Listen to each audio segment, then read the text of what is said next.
Alhamdulillah kamu natro saudara-saudara kamu dari saudara kita dari Rohingya kamu merapat ngenoba desa kamu.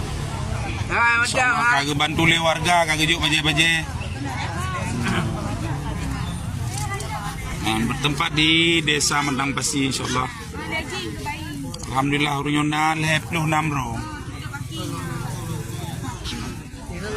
Le bayi nganurinang ana le uragam. Le bayi nganurinang. Tiba-tiba le subuh ka merapat ngenoba kamu.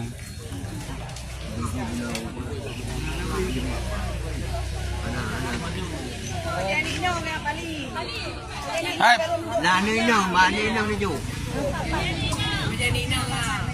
nyo ketua rombongan insyaallah tunggu imum nyo balik yo.